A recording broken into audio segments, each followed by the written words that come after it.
All right, hello everybody. Today I'm talking about, I'm calling it the paradox of adaptation because, just to start off, I'm kind of, I just recently, we just recently put up the most recent episode of Wordy Pair podcast. It's about adaptations, but it's more about kind of examples and stuff like that.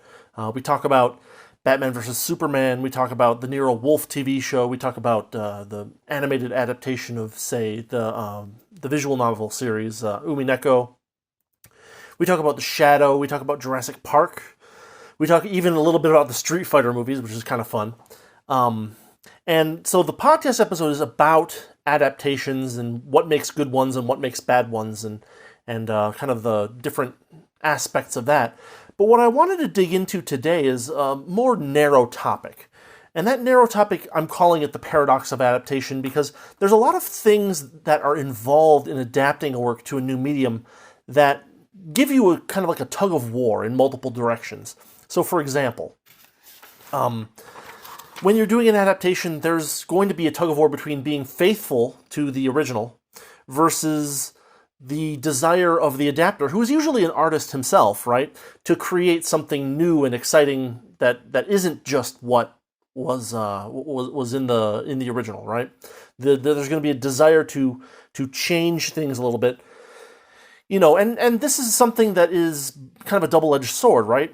A good artist might want to make a mark on something, but that's also true of an arrogant or narcissistic artist might want to take something and turn it into their own thing rather than an adaptation of someone else's thing. But there's even more to it than this, right? Because you can have a situation where there are going to be people on the margins who, if the story is a perfect adaptation of the original, there's going to be people who say, well, I've read the original or I've seen the original or whatever. I don't need to go see this adaptation. Whereas, if you do make a couple of little tweaks here and there, there's at least the possibility of doing something that takes those original fans and say, oh, I like where the adaptation went with this. It's a little different, and it kind of surprised me. I was expecting this to happen, and in fact, this happened. And, of course, it's important that both of these things have similar, like narrative weights, if that makes sense. Like you don't want to take, you don't want to take something that is serious and turn it into a comedy, or vice versa, right? Necessarily for the purposes of this particular point, right? What you want to do is you want to show fans something that they also will like, but is a little bit different from what they know. Because you kind of have to weigh the difference between how many people are going to say, well, if this is exactly the same as what I've already seen, then I don't need to see it again, versus other people who are going to see this thing new and say, oh, this is good, right? There's also things like different types of media have different demands. For example, if you were adapting a Lovecraft story where there's some kind of eldritch horror, oftentimes the eldritch horror is not clearly defined visually by Lovecraft himself, and so the adapter is going to have to make a decision as to how to portray that eldritch horror in a visual medium, right?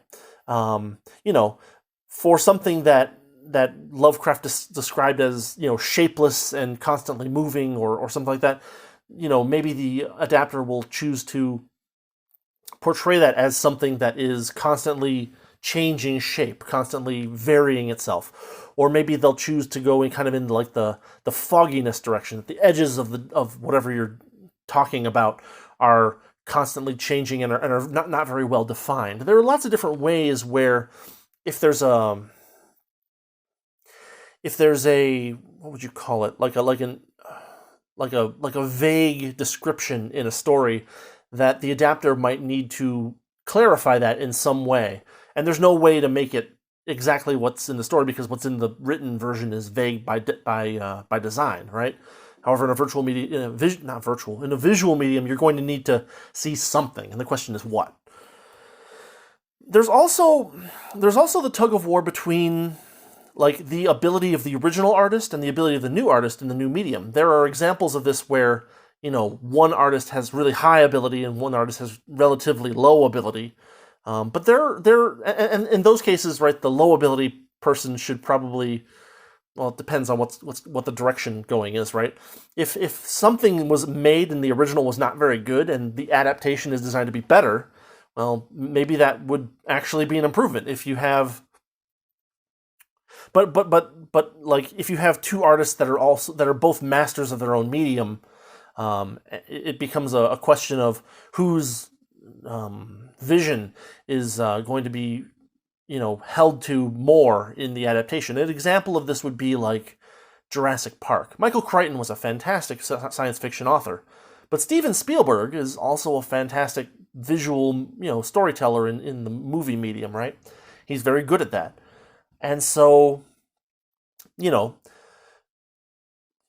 there's going to be a question of whether, Spielberg looks at a particular part of the Jurassic Park book and says, this is how I want to adapt this to the screen. And you can make reasonable arguments that it might be that Spielberg has a better idea for the screen than what was actually in the book. The more you change, of course, the more you have to worry about things remaining consistent and such, which was a problem with the second movie, right? Because Spielberg's the series of events in Spielberg's Jurassic Park movie were very different from the events of the Jurassic Park book, in the sense that a lot of characters who lived in one died in the other. And so therefore, when you move on to the second movie or second book, you have The Lost World by Crichton and The Lost World by Spielberg. I don't even know if Spielberg did the second one, actually, but The Lost World movie by Movie Maker. And unfortunately, because of Spielberg's changes to the original, certain characters that were in the book, the second book, couldn't be in the second movie. So you have to either make up new characters, come up with new plot lines, come up with ways to square that, to link the two ends of that circle. Another good example of this is like, it can also happen like piecewise, right? I was thinking about Stephen King's novella The Mist versus the movie version of The Mist. And the ending of the novella is kind of your generic, I wonder what's going to happen, the world has ended kind of thing. Whereas the ending of the movie is something that even Stephen King said, oh, this is good. This is better than what I wrote. You should go with this kind of thing. I won't spoil the ending of that movie, but suffice it to say that the adaptation of the book is relatively is pretty accurate throughout the movie, and the ending is very different. And the ending of the movie actually is very emotionally gripping and such. So it's worth knowing that this is something that can work out, making changes to the original work. Generally speaking, it's a good idea for the adapter to consult with the author, but sometimes that's not possible. Other examples would be like, I hate to go on a Stephen King rant here, but like, what about the Shawshank Redemption, right? The original was just kind of like I haven't read the original story, but it's a short story. It's not particularly like amazingly well said about, but the movie is a pretty fantastic movie just on its own terms, completely ignoring whether it was an adaptation of the original or not. It's one of those things where you can find people online who say, "Yeah, the movie The Shawshank Redemption is way better than the story," and that's one of those things where there was a good baseline, right? But at the same time, the adapter had new ideas and new ways to apply things to the visual medium that made the story into something that people really loved, like way more, and it had a wider audience and stuff like that. Again, the point I'm at pains to make here is that this is a tug of war, right? Tug of war might be even too strong of a word, right? These are tradeoffs. And these are things where you can make a rational argument for changes to an adaptation based on, some of these things, based on the desire to give fans of the original something that they didn't expect, based on the desire to fit the subject matter to a different medium, audio, visual, whatever, based on a desire to use one's own ability in a particular medium to say, this scene works well as a written scene, but in the visual medium, I think it works better to do it this way. there's also the case where the adapter has an idea about the feel or atmosphere of the work. And there are parts of the original that, while beloved by many, don't fit in with that feel, with that atmosphere. And I think probably one of the more controversial and more interesting examples of this is Tom Bombadil in the Lord of the Rings movies. That is, he's not there.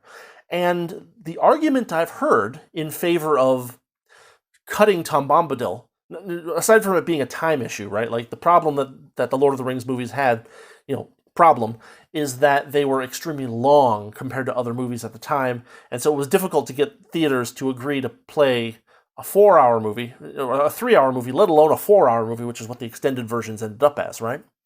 And so, you look at the character Tom Bombadil, and what Tom Bombadil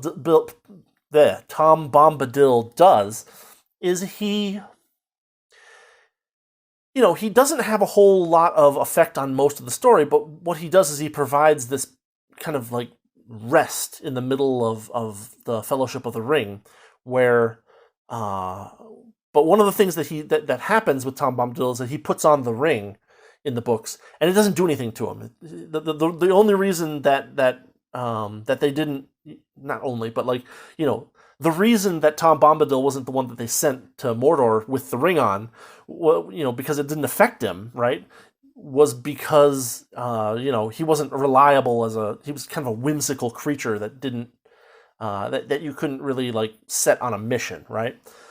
And so in the movies, there was the desire to portray the ring as something dark and evil and dangerous and powerful among other things. And the character of Tom Bombadil kind of puts a little bit of a wedge into the terror of the One Ring, because he apparently is not affected by it. Now, there are plenty of cool theories about the books about why Tom Bombadil wasn't affected by the ring, right? Some of those are more or less supported by the evidence in the books themselves and, letters and appendices or whatever. But from an artistic perspective, it makes sense, especially when you know that you have to cut a bunch of stuff. It makes sense to cut the things that don't fit in with the atmosphere or the weight that certain objects or plot points have, right? There's also cases where, you take characters that are minor characters but do have their fans, characters like, I had to look them up, Glorfindel, Elahan, and Elrohir, right? And what you can do as a movie maker is you can wrap their roles into the roles of another character, in this case Arwen, and give her more things to do, which helps with a variety of things. You need fewer actors. You can have one of your bit characters become less of a bit character and more of a main character. A little bit more development here, a little bit more, things that we saw Arwen do in the movies that endear her to us, basically. And so, I guess the point that I'm trying to make here to get to the bottom of it as we finish up here is that adaptation is one of those things where you could do it perfectly faithfully. In fact, there's definitely a market for that, right? In the sense that you could take a comic book, an arc of a comic book, and you could, make that into an animated series or an animated movie. DC Comics has done this with a lot of their short, arcs. They've done relatively, faithful adaptations, by people who are asked to make faithful adaptations of these things, as opposed to giving it to some prima donna who is going to want to arrogantly put their own mark on it. You have things like the movie for The Killing Joke, or what was the other one? I can't remember off the top of my head, but you have these animated DC movies which are actually pretty good, and as far as I know, they're actually pretty much just like, this is what happened in the comic. On the other hand, you do have, most of these people who are doing these adaptations, especially the really high-profile ones, are themselves great artists in their medium. And therefore, there is this tug of war between, do I do this thing or do I do that thing? And you can make fair and rational arguments for both. And now, just to conclude, I don't want to get too much into like the details of this, but like what you need to watch out for is not the artists who, like in a good faith sense, want to make a couple of little changes here to take 2-bit characters and turn them into one better developed character, or artists that want to, adapters that want to take their useful and significant knowledge about how this other medium works to change or even just to solidify a few aspects of the original that might be vague or might be a little bit contradictory to the overall message of the work, and turn that and change the thing that way. These are all things that can be done in good faith. They should be examined, of course, and you can kind of try to make a case one way or the other whether this was done in good faith or whether this was done out of arrogance or out of a misplaced desire to change things up. Because certainly, right, especially that first point of the tug of war, right, the desire to show the fans what they already know versus showing fans something that they mostly already know but that surprises them in one or two little ways, right? While still being consistent. That's actually one of the harder things to do, right? Because it's more controversial. You change something, people are going to claim, oh, this was a bad change. Some people are going to say, oh, I kind of liked it. The original's still there, so I can go look at that, but then this tells me a slightly different story. It's a tug of war. What we need to watch out for in adaptations are adaptations that are made not with, love and attention toward the original, but, with contempt against the original. I think I'm kind of going off of what I've read here, but like an example of this seems to be the second Joker movie, right? It was kind of written as a way to, and we have evidence from statements by the people that were creating it saying, yeah, we kind of wanted to push back against the notions that came forward because of the original movie, right? I've also heard stories about like the Witcher television series, right? That the several of the creators, not including Henry Cavill, who seems to be working in good faith as best as he can on that show, that several of them are like, well, we want to change these things so that because we think that we don't care that much about what the original work was like or what message that it was trying to tell. We want to tell our own message. Which is another thing that you have to watch out for is, adaptations that are made without or in contradiction to references to the original. If you ever see the people who are involved in an adaptation say, yeah, they discouraged us from looking at the original. They discouraged us from reading the original or watching the original or thinking about the original or talking about the original. These things aren't necessarily a sign of operating in bad faith, but they're often a sign. At minimum, they're a sign that the adapter is not interested in justifying his or her changes to the original work, but more interested in simply creating the thing. And the worst examples of this are cases where where they make something unrelated and then slap the name of an intellectual property onto it, of which one example is probably the Street Fighter movie, coming back to the podcast episode that we just released. It's happened in a bunch of other places as well, but this is just the example that came to mind immediately, is that this has no relation to the original. It is itself some particular movie, with some particular plot, but it doesn't have any relation to what we've learned from the Street Fighter, lore, as insofar it is. And in the podcast episode, we do talk about how the lore of Street Fighter 2 is pretty sparse, and so like you could try to justify making a new story by saying that the original lore is sparse, but the problem is that what ended up happening was that a lot of the new lore was in direct contradiction to what little sparse lore we had, right? Whereas if you look at something like, there was the animated Street Fighter 2 movie, and it told a story, and the characters in it were kind of a lot more similar to what you would at least glean from the games in that sense. So I think just to close out and summarize, adaptation is not something that is where exact faithfulness is always the best case. There's definitely going to be places where a person who is a well-accomplished and noted artist in medium A, say movies, is going to have some ideas about how better to show a scene from a book compared to someone who is writing a book and is a master of the written medium, right? Crichton versus Spielberg. There's going to be cases where trade-offs have to be made. It's very easy to it's not easy. That's not what I'm saying. One can definitely write a 900-page book and sell that to someone, right? And that person might read that 900-page book, and if the whole book is good, then they'll read the book and say, great.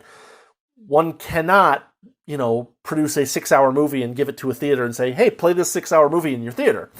And so, generally speaking, moving from medium A to medium B, from book to movie, cuts will have to be made, and it's down to the ingenuity of the adapter, and if the author's still around, maybe they can have some input too. But in general, it's going to be down to the ingenuity of the adapter or adapters, what to cut and what to stick around, what to keep. There can be examples where this is done well, and there can be examples where this is done poorly. There can be cases where the adapter has a really good idea that does something to fix a flaw in the original work. And there can be an argument for leaving those flaws in as is to show the people who are experiencing this in this new medium what the original work was like and what problems it had too. The Mist example is a good example, right? It had a kind of a lackluster ending, and the adapter said, no, let's give it this ending, and this ending will be really, really, it'll be a real punch in the gut. And in fact, it is. And of course, it's one of those things where there will be good things that good artists want to do to make adaptations not perfectly faithful. And they can do that in good faith, but what we need to watch out for is adaptations that are made with contempt or, are basically a cash grab where the original was ignored for the most part and the the IP's name was slapped on.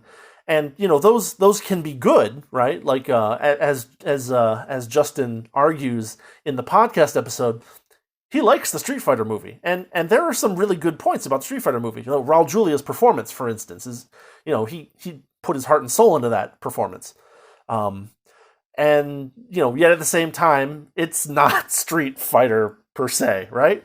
And of course, this is another thing that marketing people will tell you. It's like, oh, well, you wrote this thing, but let's slap, Rambo onto the name or something, and we'll make it into a loosely connected, interquel, but of this, and you end up with something like that. There are good faith reasons for this tug of war to happen in the process of adaptation, but what you need to always watch out for are when this is done out of a sense of narcissism or bad faith or contempt for the original, or for fans of the original too. Anyway, I don't want to yammer on too much more about this. Those are my thoughts on the paradox of adaptation. Would love to hear if you have any other examples of places where you think an adaptation made changes that were good or made changes that were worse. Kind of an interesting topic.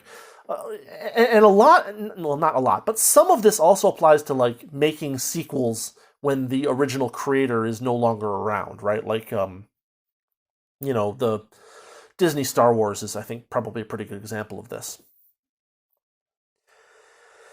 All right, that's all I've got for today. Tomorrow I will be doing my review of Slaughterhouse-Five, which is a bizarre book. So I'll talk about that. And thanks for watching. Thank you for listening. If you like what I'm doing and you want to support the channel, you know exactly what to do. Otherwise, I will see you tomorrow with some discussion of Kurt Vonnegut's Slaughterhouse-Five. Until then.